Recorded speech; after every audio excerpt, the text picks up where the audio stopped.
Hi, this is Dan Sullivan. I'd like to welcome you to the Multiplier Mindset Podcast. It's a great pleasure to introduce our next Free Zone success story, and this is David Kakish from Chicago. He's got a wonderful story. It goes to my heart because it touches on a conversation I've been having all my life. It has to do with the emphasis in a lot of people's minds, and this would include entrepreneurs, that the real good work in the world is really done through organizations that have a nonprofit organization. There's something pure about it. And yet, when I look at all the lasting institutions in society that have really moved things forward, one is that almost all of them were financed by entrepreneurs, and you go into a large city like Chicago and you look at the museums. Well, the museums were created by private entrepreneurs. The art galleries were created by private entrepreneurs. The universities, the hospitals, all these things were created by entrepreneurs, and they did it out of the freedom of their time and their money and their purpose. So he tells a story, his parents were in the nonprofit world. They ran orphanages overseas. He was part of the community of the orphanage, and he just loved the sense of community that was there. But at a certain point, he made a switch and he said, well, actually, you don't have to do this in the nonprofit world. It's a lot more fulfilling for himself personally, and it has produced much more good for himself, that he's operating in the profit world as a successful entrepreneur. What I love is that he's brought all that spirit of community into Strategic Coach. And my sense is that the world has really changed. I would say that the attitude of nonprofit, good, profit, not so good, was something that might have been true 50 years ago. I started my entrepreneurial business almost 50 years ago. And what I've noticed is it's all about transforming people into a more capable, more confident person and a more cooperative and collaborative person. And my feeling is that it's immensely easier to do that in a profit-making entrepreneurial company than it is in a nonprofit organization. My name is David Kakish. I am an entrepreneur involved in multiple businesses. One of the primary brands I'm involved in is called RIA Workspace. That's where we provide specialized IT, cybersecurity, and cloud services to financial advisors and registered investment advisors. I've been a strategic coach for about 4 years now, and I've been to a lot of coaching seminars and different things like that. And for me, there's something about strategic coach that really stands out where, for me, it's sort of a lifetime partnership or a lifetime investment. So yeah, I'm just, blown away. And it started with the podcasts and a couple of things here and there, and then just sort of immersed in the whole ecosystem. I jokingly say I grew up in an orphanage overseas. And what I mean by that is I had two loving parents. I grew up in an orphanage where, I have 3 real brothers, but to me, it felt like I had 30 brothers when I went to school. And so I was really immersed in a nonprofit world and probably overseas in a highly politicized place. So the odds of me, working in nonprofit or maybe in politics should have been a lot higher. But I love the world of entrepreneurship. I mean, there's indicators when I was a kid, but realistically, when I came to college here, I was sort of on my own. I got a little bit of help from my parents and then had to figure out how to work in the summer and make a good amount of money to pay for my tuition. And I just fell in love with entrepreneurship. It was a painting company in the summer.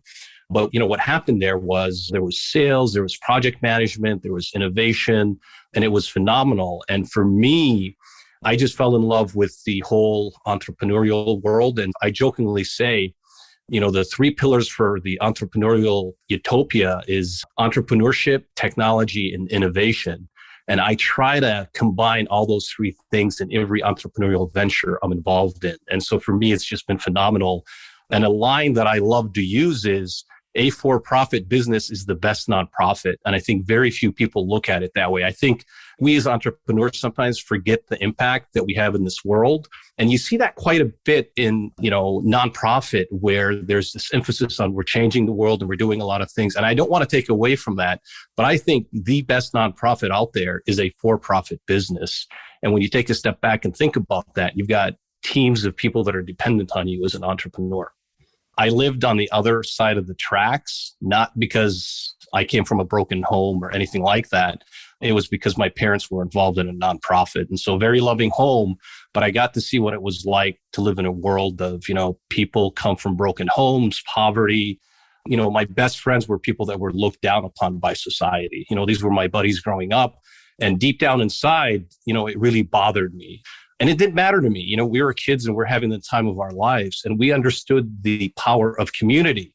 So while we may not have had the money to have like a super duper organized basketball or soccer team, we had our makeshift teams, and we always were playing basketball and soccer and organized. And I understood the power of community, and it's really phenomenal because when we come together as 5, 10, 20, 30 people, it was amazing, and we were having the time of our lives. And I think this is probably why I gravitate towards communities like Strategic Coach, because, you don't have to be big to be great. That's a standard line that I use. I think people are obsessed with being really big, and you don't have to be big to be great. You can have a great small company.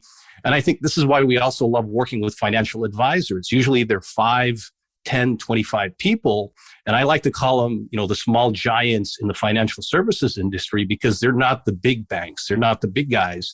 And built in within their model is this whole concept of community, where they look at their clients and they say, hey, what are assets under management? So if we have 100 clients and we manage $1 million each, we're a $100 million community, right? And so I love these concepts, and I find myself gravitating towards working with entrepreneurs that want to be great, but not necessarily big.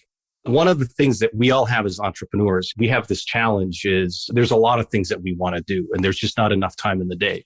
And the reality is we're pretty innovative. Like, we solve problems, we do these things. And realistically, we really don't need something like Strategic Coach, but I want something like Strategic Coach. And what I mean by that is, if you look at somebody like Michael Jordan, right? One of the best basketball players of all times, he did not need a coach, but he wanted a coach to get better and better and better. And I sort of look at that the same way. And what I find that's amazing is, and these are with so many of the tools that Strategic Coach has, is, look, I've solved the problem for myself. And it's a real problem for me as an entrepreneur, right? We're highly driven, we're highly ambitious, and I've solved it. But then I go and I listen to a podcast by Dan Sullivan or a specific tool, and it's solved at a much more articulate level. It's in more depth. There's like 10 tools that I can probably talk about, but maybe I'll focus on 1 or 2 of them. So one of the things that, most recently Dan has come up with in Strategic Coach is, who, not how. And I used to say, I had a different line, which was, what and who instead of how and do. Right. And so Dan took it to one line, and it was like, oh my goodness, that's amazing. It simplified that. So what I do, there's a phenomenal tool by Strategic Coach called the impact filter. And all that I did is I took that tool, I added a couple of things to it, and I said, great, this is how I use this tool to start other businesses. And I don't need to be the person that is the operator of the other business. So I take the impact filter and I fill it out. This is my 4-step process, by the way. So step 1 is I take the impact filter, I fill it out, I put the idea, I put the vision. I write the what and the why. And then the second step there is I identify a who, right? Who's my who? And this could be a person, it could be a resource, it could be a team, it could be anything. The third step is we fill out what's called the strategy circle together. Like, what's the strategy? Where do we want to go? What do we want to do that? And I don't fill it out on my own. I fill it out together with that person or that team that I'm collaborating with. And then the fourth piece is we collaborate. So do we do it weekly, monthly, quarterly? So it depends on the business that's there. And that's sort of my 4-step formula to launch other businesses, because I have a lot of dreams and ambition, but I don't have a lot of time. And so we put things together, we let it run, and we see how it goes. And it just works fantastic. And that's the tool that I do. So in a way, I take the tools that Strategic Coach has, I merge them, I add my own flavor, and I go crazy with it. There's a great movie called Dead Man Walking. And if you haven't seen it, it's a really intense movie. Highly recommend that you do that. So I've taken that concept and I said, you know what? Sadly, in this day and age, we have what I call a dead man working or a dead woman working. And what I mean by that is somebody that's working that might be making a lot of money, but it's miserable, not using their unique abilities. And when you think about unique ability, right? And Strategic Coach talks about this, there's 4 components, right? You have superior skill, you have passion, you're super energized about that. And then you have never ending improvement. And really the big measurement for me is I do that thing all day and then I leave, I'm still energized, right? Now, one of the things that I noticed is when we talk about unique ability, it doesn't talk about its relationship to money. And I was driving one day and it was kind of bothering me. I go, well, unique ability is great, but what's the relationship with money? And I literally pulled over and I diagrammed this thing and it really stuck with me. And so the way to think about that is on the y-axis, you have unique ability, so like 1 to 10. And on the x-axis, you have money. It's very similar to the Steve Covey time quadrant, for people that are familiar with that. So in the top right-hand corner, you're using a lot of your unique ability and you're making a lot of money, right? And that's where you're like, hey, you're super happy leveraging your unique ability. You're making a lot of money. On the top left-hand corner, you're using a lot of your unique ability, but you're not making a lot of money. And we've seen that, like a school teacher, for example, she might be teaching, she's in her element, she loves what she's doing, it's highly rewarding, but she doesn't make a lot of money. On the bottom left-hand side, you're not using a lot of unique ability and you're not making a lot of money. I call that the misery zone. There are some people that are there, but very few. They're probably not listening to us.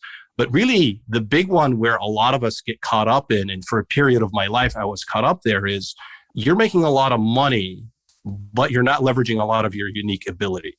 And that's what I call that the dead man working zone. And what I mean by that is it's the golden chains, right? Man, you're making a lot of money, but you're not leveraging things that are unique ability to you. And for me, I was stuck working a corporate job and it was just tough. And I tried to reinvent myself. And that's where I made the decision to become an entrepreneur. And so that's kind of a map, and there's 4 quadrants. And the goal is, hey, how can I be happy and wealthy? How can I be in that top right-hand corner where I'm leveraging a lot of my unique ability and really making a great living at the same time? And that's where I've taken that concept and I call that the unique ability and money quadrant. Before joining Strategic Coach, again, I was very ambitious, very driven. There's a lot of things that I wanted to accomplish in my life. And, on the outside looking in, all you see is, a couple of books or a couple of podcasts. And, those are great. There's nothing wrong with that. But then you go and you say, well, there's an investment, right? And I don't know what the ranges are. And to a certain extent, it doesn't matter what the range is. But I kind of looked at that as a car, right? And funny enough, I think I was about to buy a new car. And I said, that new car really isn't going to make me any money, but that investment in Strategic Coach probably is. And it sure has. And I'm glad that it has. As a matter of fact, a car costs me a lot more money. Strategic Coach makes me a lot more money.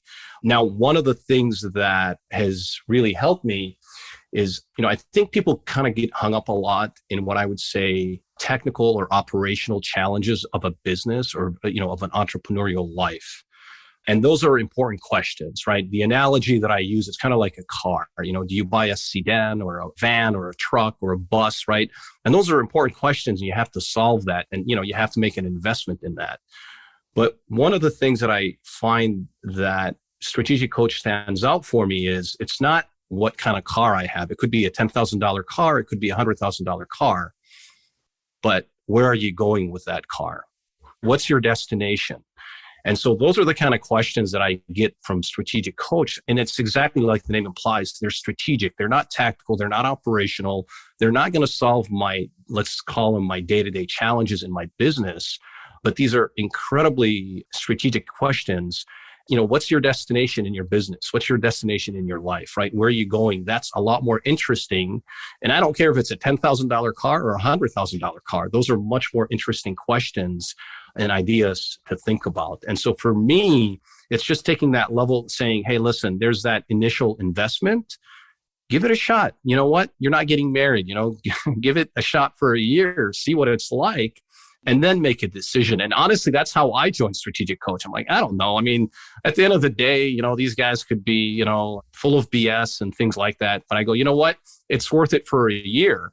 And 1 year into it, and I'm completely hooked because it doesn't just solve my challenges at a strategic level from a business perspective, but also from a personal perspective. And probably the one big thing that really stands out for me is, and I really appreciate this in Strategic Coach, it makes a distinction between an entrepreneur and a corporate executive.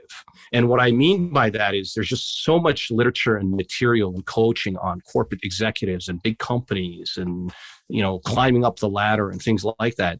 And we as entrepreneurs, we're a different breed. We're speaking a different language, a totally different language than somebody that's living in a corporate life. It's like this third language.